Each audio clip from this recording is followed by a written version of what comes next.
behind here is our heat exchanger, which is now able to heat fresh water here in Menengai using hot geothermal fluids from Menengai well 12. And the heated water is now what we use for the 5 projects which we have here on the Menengai well 3 direct use demonstration site.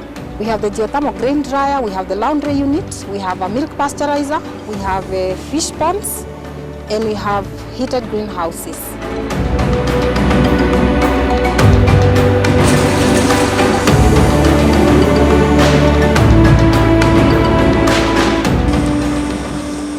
For the milk pasteurizer, the part that geothermal is playing is the part which is very expensive for the industries, which is the heating part.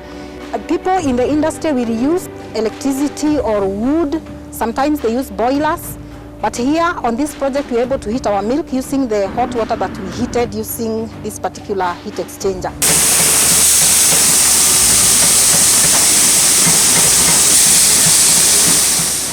A grain dryer, we also supply the same heat, and we have a suction pump which sucks the hot air into the grain dryer, and by so doing we are able to bring down the moisture content of the grain, whichever it is.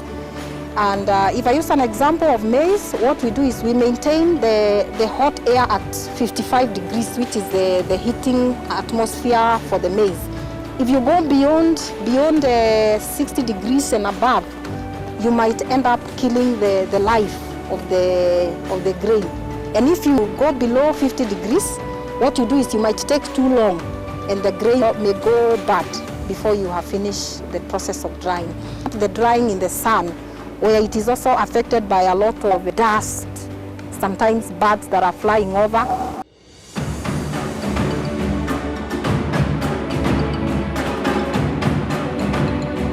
We are heating the atmosphere of the greenhouse to bring down humidity levels and raise the temperature so that we minimize on fungal infections in the greenhouse.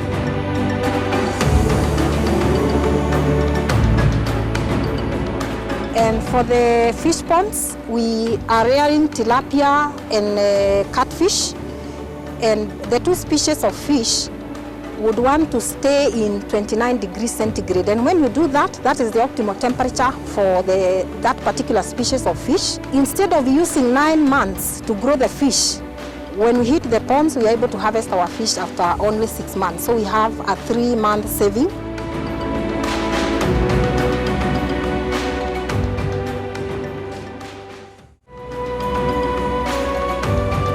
We are sure that geothermal will propel us forward.